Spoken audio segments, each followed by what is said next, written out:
Perkenalkan, nama saya Gabriela Sandova, NIM 18G10143, jurusan akuntansi. Assalamualaikum warahmatullahi wabarakatuh. Salam sejahtera bagi kita semua. Yang terhormat Bapak Ibu pengusaha dan yang terkasih para calon pengusaha muda. Marilah kita panjatkan puji syukur kehadirat Tuhan Yang Maha Esa atas segala rahmat dan berkat-Nya, sehingga kita masih bisa diberi kesempatan untuk dapat hadir di tempat ini dalam keadaan yang sehat dan tanpa kurang suatu apapun.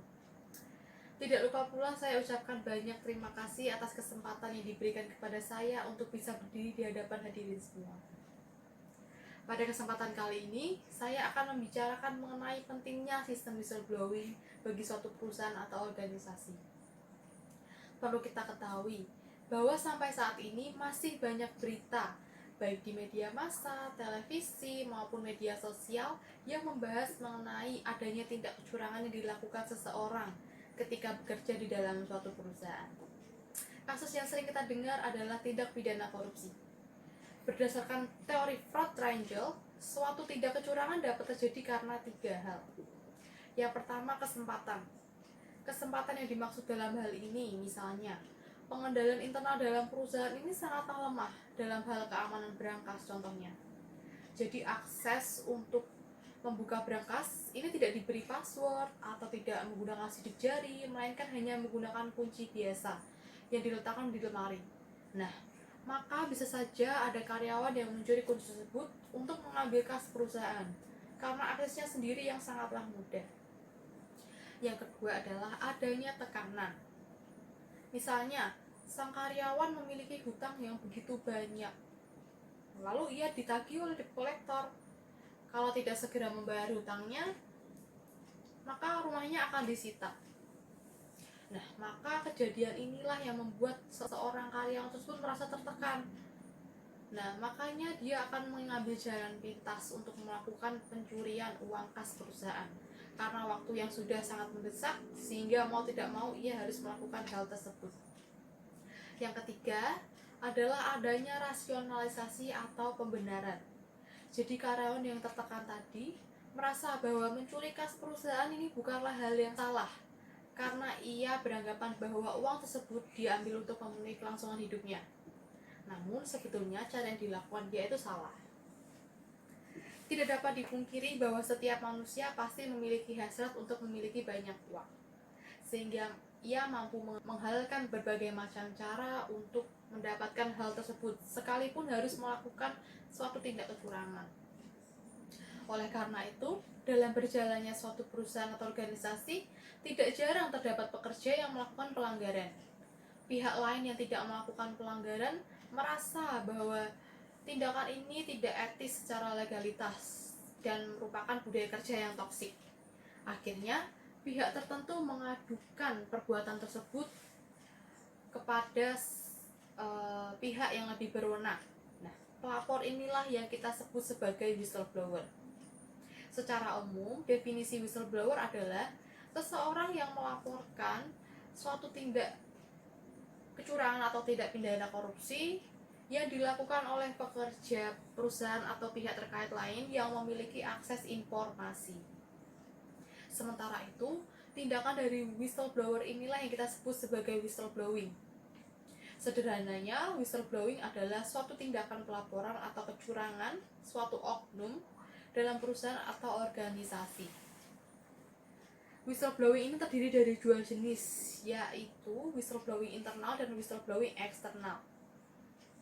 Whistleblowing internal sendiri adalah suatu tindakan di mana seorang atau beberapa orang karyawan menemukan kecurangan karyawan lain, baik dari jajaran staf, manajer, hingga pejabat. Selanjutnya, kelompok atau karyawan tersebut akan melaporkan kecurangan kepada pimpinan perusahaan yang jabatannya lebih tinggi. Jadi whistleblowing internal itu adalah hubungan yang ada di dalam perusahaan, kecurangan yang terjadi antar karyawan. Whistleblowing eksternal sendiri adalah seseorang maupun beberapa orang karyawan yang mengetahui kecurangan perusahaan lain, lalu ia membocorkannya kepada masyarakat. Sebab kecurangan tersebut disinyalir membawa kerugian yang mendalam bagi masyarakat ataupun konsumen. Jadi whistleblower eksternal ini ada hubungannya antara perusahaan dengan masyarakat luar.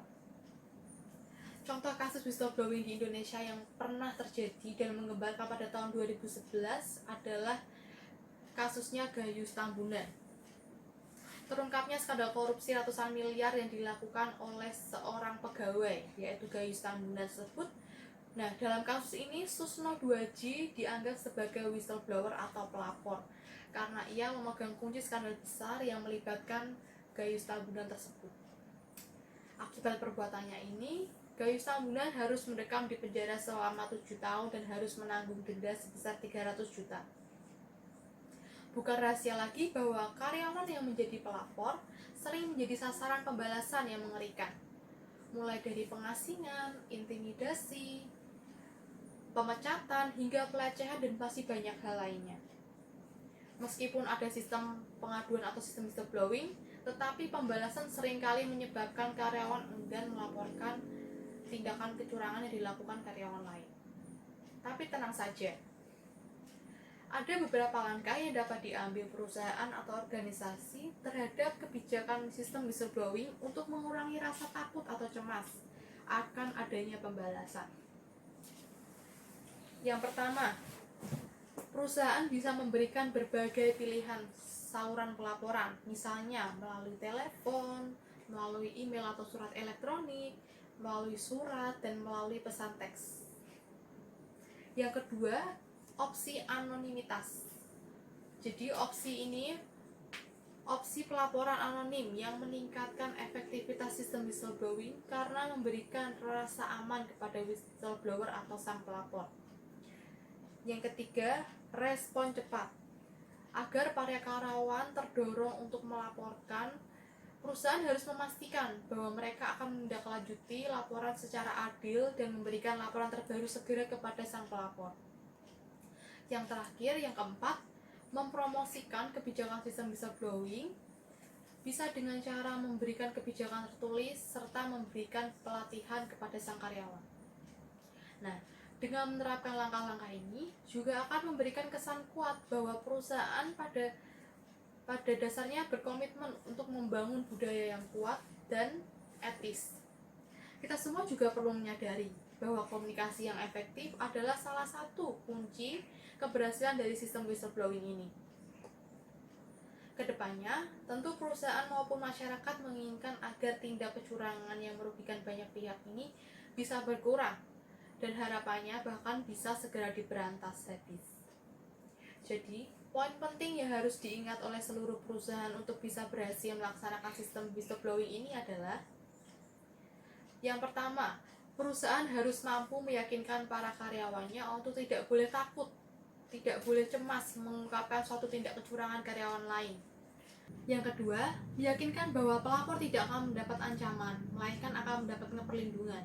Contohnya, pelapor tidak akan dipecat, tidak akan memperoleh surat peringatan, dan pelapor juga berhak memperoleh perlindungan hukum dan perlindungan dari aparat kepolisian, terutama jika pelaporan yang diadukan berdampak atau berskala besar. Dan yang paling penting adalah perusahaan harus menjamin kerahasiaan atau identitas pelapor tersebut. Memang tindak kejahatan lama-kelamaan jika ditutupi akan terbongkar juga. Namun, alangkah baiknya jika kita berani untuk segera mengungkapkan tindak kecurangan tersebut agar tidak menimbulkan kerugian yang semakin membesar. Ayo, tegakkan sistem whistleblowing demi kebaikan kita semua di masa mendatang. Demikian pidato yang dapat saya sampaikan. Saya mohon maaf apabila ada kalimat dan tutur kata yang kurang berkenan serta kurang layak didengar. Saya ucapkan terima kasih. Wassalamualaikum warahmatullahi wabarakatuh.